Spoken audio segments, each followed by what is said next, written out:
नमस्कार। मुद्दा तो है, मैं आपका स्वागत है। मैं हूं आपके साथ ब्रजेश चौकसी और आज मुद्दा है रंग बदलते कमलनाथ। लेकिन हम बात करेंगे आखिर क्यों कमलनाथ खुद को साधारण व्यक्ति बता रहे हैं। पीसीसी चीफ कमलनाथ ने 2 दिन के भीतर 2 विस्फोटक बयान दिए। पहले उन्होंने कहा कि विधायकों की कोई कीमत नहीं होती। इसके बाद इंदौर में कहा कि ना मैं मामा हूँ, ना किसान का बेटा हूँ और ना चाय वाला हूँ, मैं तो सामान्य व्यक्ति हूँ। नाथ ने चाय वाला और मामा का जिक्र कर पीएम और सीएम पर तंज कसा था। इस पर बीजेपी ने पलटवार किया है। सीएम शिवराज ने कहा कमलनाथ सही कह रहे हैं, सोने की चम्मच मुंह में लेकर पैदा होने वाला चाय वाला नहीं बन सकता। गृह मंत्री नरोत्तम मिश्रा ने कहा सबको पता है कमलनाथ व्यापारी हैं, उन्होंने सरकार भी व्यापार की तरह ही चलाई थी। इसके जवाब में कांग्रेस मीडिया विभाग के उपाध्यक्ष अब्बास हफीज ने अपराध के आंकड़े गिनाते हुए कहा मामाजी के राज में महिलाओं पर सबसे ज़्यादा अत्याचार हो रहे हैं। लेकिन सवाल यह है कि कमलनाथ को खुद को सामान्य व्यक्ति बताने की जरूरत क्यों पड़ी, और यदि नाथ खुद को सामान्य आदमी बता रहे हैं तो बीजेपी को आपत्ति क्यों है, यह जानने की कोशिश करेंगे। लेकिन पहले देखिए ये रिपोर्ट।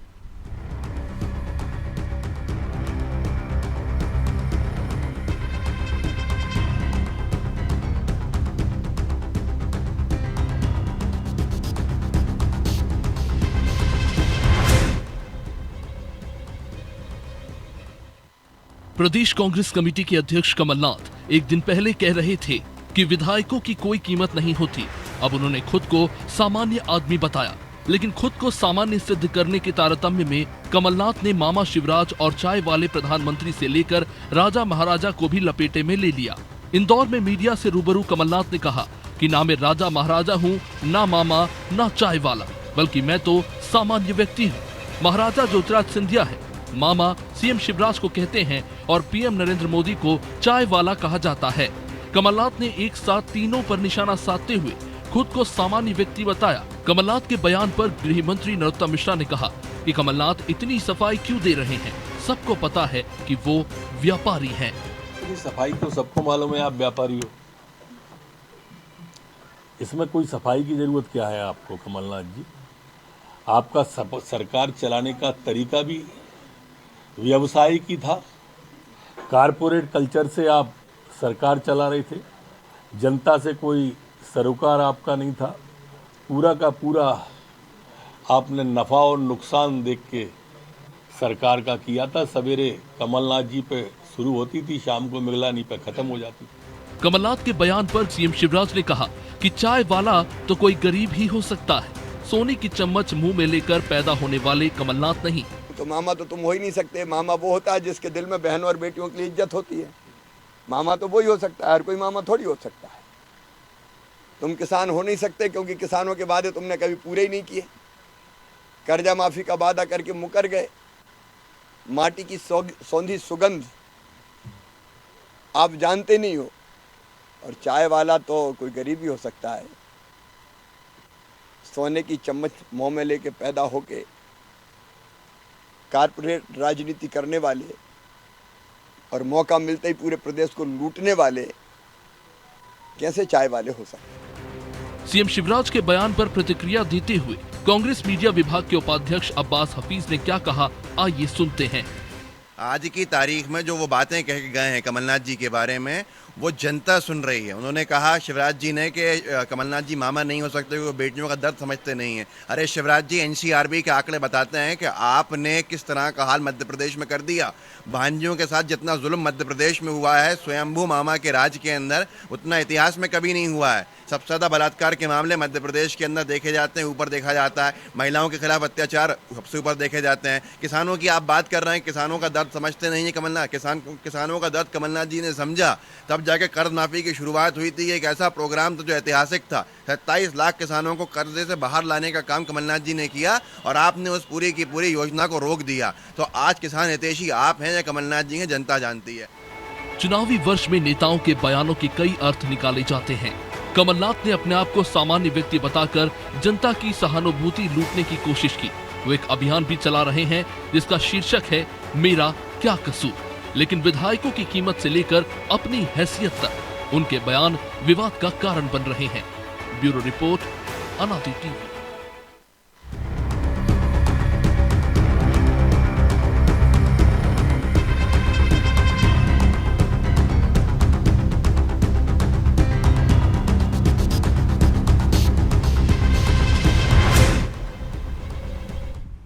इस मुद्दे पर चर्चा के लिए हमारे साथ जुड़ गए हैं नीलाभ शुक्ला, नेता हैं कांग्रेस के, आशीष तिवारी सह मीडिया प्रभारी हैं बीजेपी से, और जयराम शुक्ला वरिष्ठ पत्रकार। तीनों मेहमानों का बहुत बहुत स्वागत है। शुक्ला जी, शुरुआत आपसे ही करेंगे। कमलनाथ जी को पूरी कांग्रेस उद्योगपति बताने पर तुली हुई थी, कह रही थी बड़े उद्योगपति हैं, प्रदेश में मुख्यमंत्री बनेंगे तो उद्योगों की बाढ़ आ जाएगी, बेरोजगारी खत्म हो जाएगी। लेकिन नीलाभ जी, आजकल तो उनका रंग ही अलग दिख रहा है। वो तो कह रहे हैं मैं तो एक सामान्य व्यक्ति हूँ, ना मामा हूँ, ना महाराजा हूँ, ना मैं चाय बेचने वाला हूँ। आखिर क्यों ऐसा बताना पड़ रहा है? कमलनाथ जी ने यह कब कहा कि वो व्यापारी नहीं? वो व्यापार करते हैं, राजनीति में व्यापार नहीं करते जो भारतीय जनता पार्टी करती है। उनका व्यापार अलग है, फुल टाइम राजनीति करते हैं, पूर्ण समय देश के प्रदेश के विकास में दे रहे हैं, लेकिन राजनीति उनका व्यापार नहीं। ये पहली बात समझना होगा। उन्होंने कहा न तो मैं किसान का बेटा हूँ, क्या गलत है? वो किसान के बेटे नहीं है, न वो चाय वाले हैं, बिल्कुल सही, वो चाय वाले भी नहीं है। ना उन्होंने कहा कि मैं कलाकार भी नहीं हूँ। देखो गंभीरता देख, मैं कलाकार भी नहीं, मैं राजनीतिक दाव पे नहीं जानता। इस कलाकार शब्द पे हमें गौर करना होगा कि किस तरह कलाकारी करके स्वांग रच रच के, तरह तरह के स्वांग रच रच के कोई अपने को किसान का बेटा बताता है, लेकिन उसके राज्य में सर्वाधिक किसान आत्महत्या करते हैं। ओले पाले का मुआवजा नहीं मिला जाता था। 27 लाख किसानों का कर्ज हमने माफ किया। जैसे इनकी सरकार आती है, किसानों का कर्ज की वसूली शुरू होती है, कुर्की शुरू हो जाती है। उसके बाद किसान सबसे ज्यादा इनके राज्य में आत्महत्या करते, फिर हम कहते हैं हम किसान के बेटे। तो आज सवाल खड़ा होता है कि ऐसे कैसे किसान के बेटे? एक कहते हैं मैं चाय बेचता हूँ, तो उस तारीख को बताते हैं, उस स्थान को बताते हैं जब वो स्टेशन अस्तित्व में ही नहीं था। वहां पता नहीं कहाँ किसने चाय बेच दी। अब चाय बेचते बेचते आप कितने बड़े हो गए, आप करोड़ों के परिधान पहन रहे हैं, अरबों के व्यक्तिगत हवाई जहाज में सफर कर रहे हैं, और चाय बेचते बेचते आप देश बेचने पे आमादा हो गए, अपने चहेते उद्योगपति सेवा में लग गए। तो ये इस तरह स्वांग रच रच के जनता से सिंपैथी लगी, मैं तो चाय वाला हूँ, मैं तो किसान हूँ, ये करके तो कमलनाथ ने कहा कि मैं कलाकार नहीं हूँ। इस तरह के ड्रामेबाजी स्वांग रच रच के नहीं, मैं जो सामने हूँ जो। लेकिन बीजेपी तो इसको उल्टा समझा रही है। नरोत्तम मिश्रा कह रहे हैं कि उनने व्यापार की तरह ही सरकार चलाई, नफा नुकसान देखा, और शिवराज जी कह रहे हैं कि किसानों के साथ धोखा किया उन्होंने। 10 दिन में 2 लाख का कर्ज माफ नहीं किया, तो किसान के बेटे तो हो नहीं सकते, वो किसान भी नहीं हो सकते और मामा भी नहीं हो सकते, क्योंकि बेटी माँ बहनों की इज्जत जो करता है, उनके दिल में जो सम्मान होता है, वही मामा हो सकता है। आप उल्टा बता रहे हैं। देखिए 27 लाख किसानों का कर्ज माफ हुआ है सदन पटल में, स्वयं कृषि मंत्री ने और स्वयं मुख्यमंत्री ने स्वीकार किया गया। अगर आप ये बोलते तो इनकी बात में दोहरा चरित्र हो जाता। 9 साल मामा जी के राज में बताऊं, ये आंकड़े हैं, मन से नहीं कह रहा हूँ। प्रतिदिन 2 महिलाओं के साथ बलात्कार हो रहा है, 1 महिला का अपहरण हो रहा है, छोटी छोटी बच्चियों का बलात्कार हो रहा है। कहाँ के मामा? अब एक हालिया कल परसों की घटना है, एक विधायक के पास, मुरैना के विधायक के पास महिलाएं जाती है कि साहब यहाँ पे हमारे क्षेत्र में अवैध शराब बिक रही है। लोग आते हैं, खाली गिलास हमारे घरों में फेंक जाते हैं, बद्दी गाले रहते हैं, महिलाओं के साथ छेड़छाड़ करते हैं। विधायक बेशर्मी निर्लज्जता से जवाब देते हैं, साहब हम तो खुद ही ठेकेदार हैं, हम कैसे बंद कराएंगे? ये तो मामा का राज है। ये कौन से मामा हुए जब महिलाएं सुरक्षित नहीं है, महिलाओं की गुहार नहीं सुनी जाती, अवैध शराब का डंके की चोट पे करके हम तो खुद ही व्यापार करते हैं, हम तो खुद ही ठेकेदार, हम कैसे बंद कराएंगे? सीधी बात है, पूरे प्रदेश में अवैध शराब का व्यापार फल फूल रहा है। भारतीय जनता पार्टी आशीष जी को देखिए, आवाज नहीं आ रही। आशीष जी सुन पा रहे हैं? ये उस विधायक ने स्वयं इसकी स्वीकृति की मोहर लगाई है कि हम खुद ये व्यापार कर रहे हैं अवैध शराब का। ठीक, तो आप काहे के मामा हुए साहब? लेकिन कमलनाथ जी तो व्यापारी है ना, उद्योगपति हैं, ये तो मानते हैं ना आप ही लोग कहते थे कि उद्योगपति हैं कमलनाथ जी, उद्योग ले आएंगे मध्य प्रदेश में। निश्चित रूप से कमलनाथ जी उद्योगपति हैं, लेकिन राजनीति में उद्योग नहीं करते हैं, राजनीति को व्यापार नहीं समझते, वो सेवा का साधन है। तिवारी जी, वो राजनीति में उद्योग नहीं करते, व्यापार नहीं करते। यदि वो सामान्य व्यक्ति बता रहे हैं, खुद को साधारण व्यक्ति बता रहे हैं, तो बीजेपी को क्यों आपत्ति है? तिवारी जी,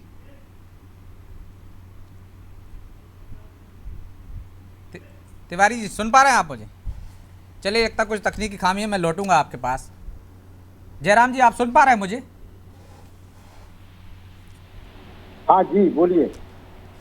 इन दिनों हम देख रहे हैं कमलनाथ जी रंग बदल रहे हैं। हमने देखा कांग्रेस कार्यालय भगवा हो जाता है, वो हनुमान भक्त तो पहले ही थे, और कहते भी हैं कि बीजेपी का कोई ठेका नहीं है भगवा रंग पर और हिंदुत्व पर। आखिर क्या वजह है और इसके पीछे क्या रणनीति है कांग्रेस की या कमलनाथ जी की कि वो कह रहे हैं मैं तो साधारण व्यक्ति हूँ?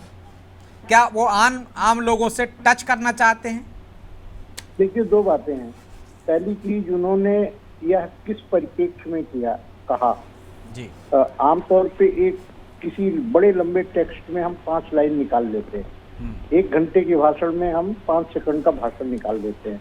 तो पहली चीज तो ये जानना जरूरी है कि ये किस परिप्रेक्ष्य में उन्होंने कहा कि हम आम आदमी हैं, चाय वाले या मामा या किसान के बेटे नहीं हैं। नंबर 2 और क्या बात कही उन्होंने, आप कह रहे थे?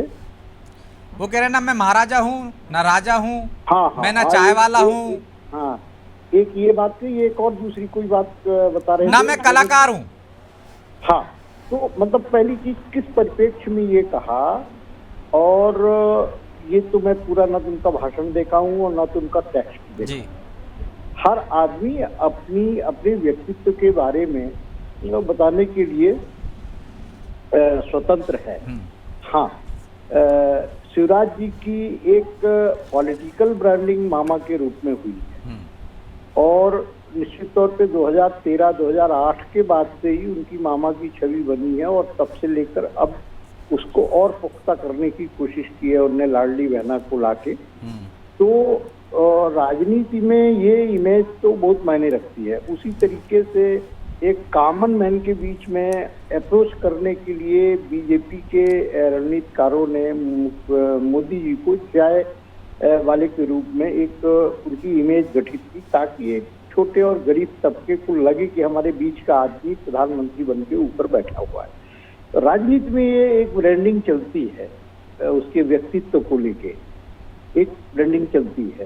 तो संभव शुक्ला है जी, मैं यही समझना चाहता हूँ, दर्शक भी शायद यही समझना चाहते होंगे कि जिस तरह से बीजेपी उनको एक उद्योगपति के रूप में कहती है कि वो उद्योगपति हैं, उनको सरकार और जनता से कोई सरोकार नहीं है, और वो आम आदमी से टच करना चाहते हो, कनेक्ट करना चाहते हो, इसलिए वो कह रहे हैं कि मैं तो साधारण व्यक्ति हूँ।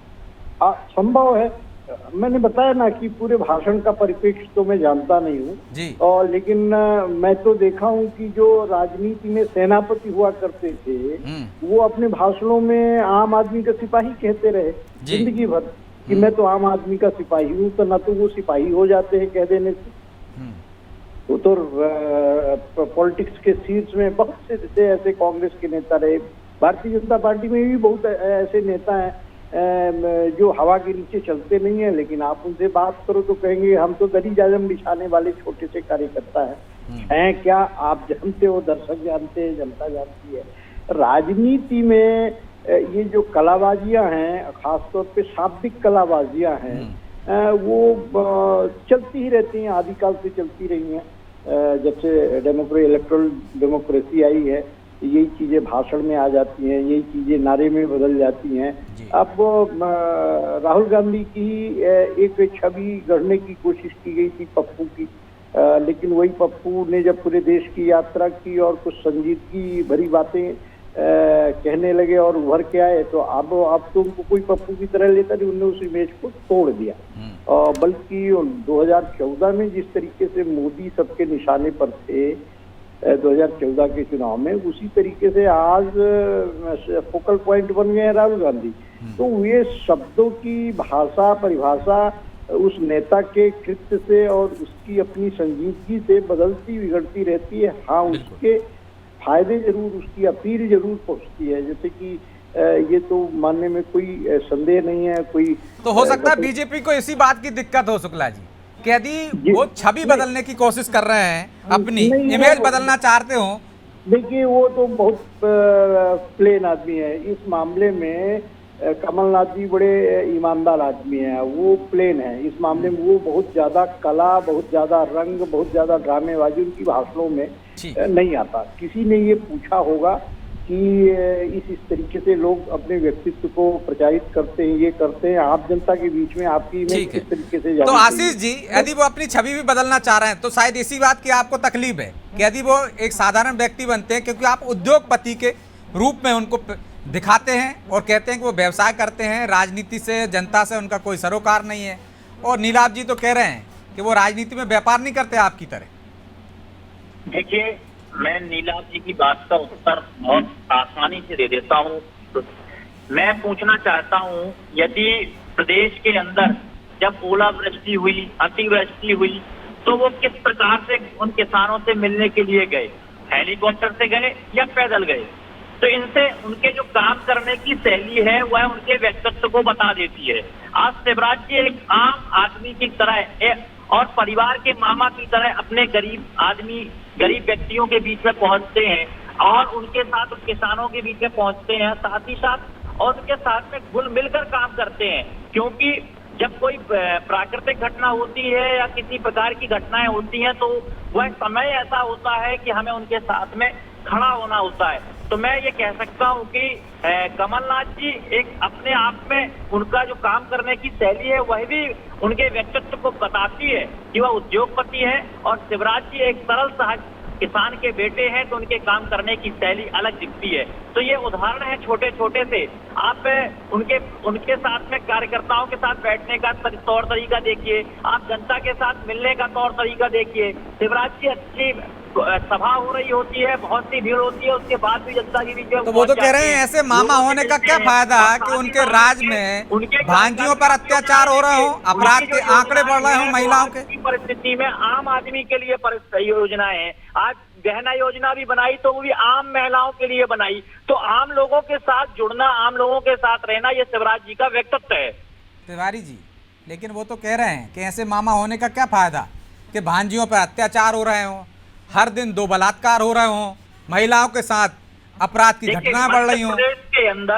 मध्य प्रदेश के अंदर लगातार अपराध में कमी आई है और आज वर्तमान की परिस्थिति में हम देखते हैं कि जो आप आंकड़े भी देख रहे हैं। तो मैं उनसे कहना चाहता हूँ, एक समय हुआ करता था कांग्रेस के जमाने का जब थाने में एफआईआर दर्ज नहीं होती थी। आज छोटी से छोटी घटना की भी एफआईआर दर्ज होती है, इसलिए आंकड़े बढ़े हुए देखते हैं। साथ ही साथ आज मध्य प्रदेश के अंदर महिलाओं की सुरक्षा के लिए महिला थाने की स्थापना की गई और पुलिस विभाग में भी महिलाओं के लिए 50% से अधिक महिलाओं के लिए पुलिस विभाग में भी दिए गए। तो मैं कहना चाहता हूँ मध्य प्रदेश के अंदर लगातार महिलाओं के काम किया है और मध्य प्रदेश के अंदर सरकार महिलाओं के साथ साथ प्रदेश के गरीब जनता के लिए काम कर रही है। तो मैं यह कहना चाहता हूं कि मध्य प्रदेश में मामा शिवराज सिंह चौहान का जो व्यक्तित्व है वो एक सरल व्यक्तित्व है, सहज व्यक्तित्व है। यही ठीक है नीलाभ जी,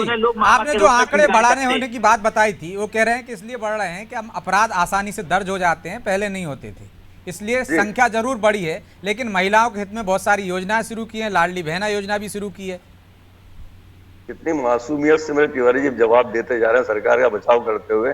सबसे ज्यादा सर्वाधिक आंकड़े एनसीआरबी की रिपोर्ट है कि सर्वाधिक अपराध मध्य प्रदेश में, सर्वाधिक बलात्कार मध्य प्रदेश में हो रहे हैं। आदिवासियों पर, दलितों पर सबसे ज्यादा अत्याचार मध्य प्रदेश पर। आंकड़े बता रहे हैं, बात करिए उन्हीं की मेरे एक आदिवासी महिला बलात्कार होता है, उसकी मौत होती है, रिपोर्ट लिखा है, आदिवासी समाज के लोग जाते हैं तो रिपोर्ट